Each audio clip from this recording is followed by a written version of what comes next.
మనుష్యుడు నీతి కలుగునట్లు హృదయంలో ప్రభుని విశ్వసిస్తాడు, రక్షణ కలుగునట్లు నోటితో ఒప్పుకుంటాడు. అవును, యేసే నిజమైన దేవుడు, ప్రభు, ఆయన నా నిమిత్తం మరణించాడు, మరణాన్ని గెలిచి లేచాడని. ఆ రీతిగా మనం హృదయంలో విశ్వసించి నోటితో ఒప్పుకున్నప్పుడు రక్షించబడతామని రోమీయులకు రాసిన పత్రిక 10వ అధ్యాయం 10వ వచనంలో వ్రాయబడింది. అవును, మన హృదయంలోనికి ప్రభుని ఆహ్వానించిన తర్వాత, ఆయన మన హృదయంలో ఉన్నప్పుడు, ఆయన సన్నిధి మన హృదయం నిండా ఉన్నప్పుడు, మనం పెదవుల మీద ఆయన యొక్క నామ ప్రస్తుతి చేయకుండా ఏ రీతిగా ఉండగలం? మౌనంగా ప్రభుని ప్రస్తుతి చేద్దాం.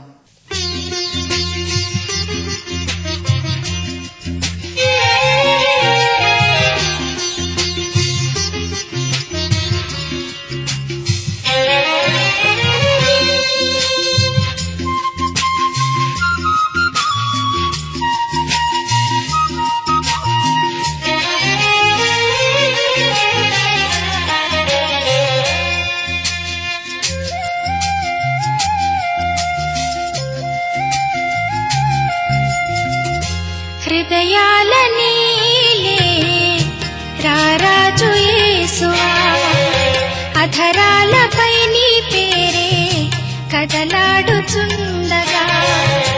హృదయాల నీలే రారాజు యేసువా, అధరాలపై నీ పేరే కదలాడుచుండగా. నీ కొరకే నేను జీవింతును,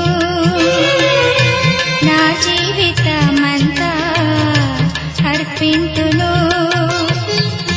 హృదయాల నీలే రారాజు యేసువా.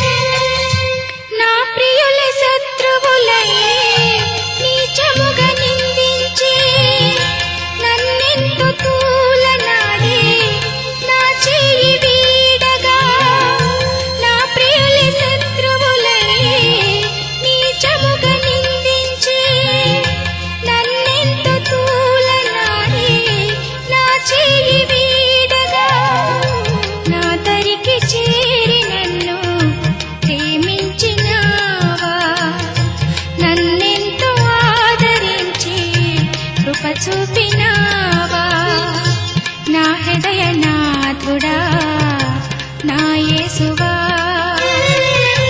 నా ప్రాణప్రియుడా క్రీస్తేసువా.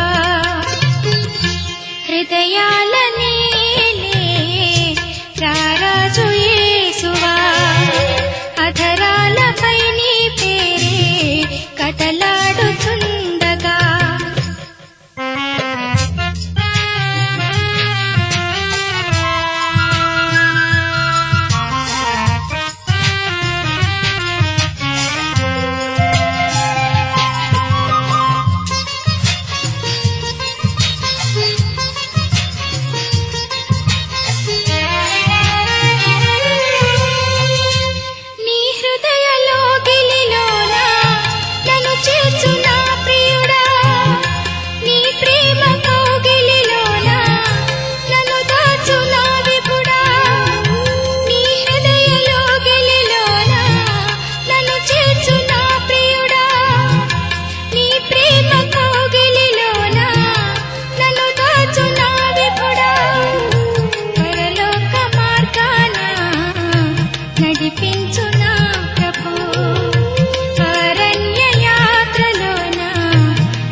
సుందరుడా శ్రీ యేసువా,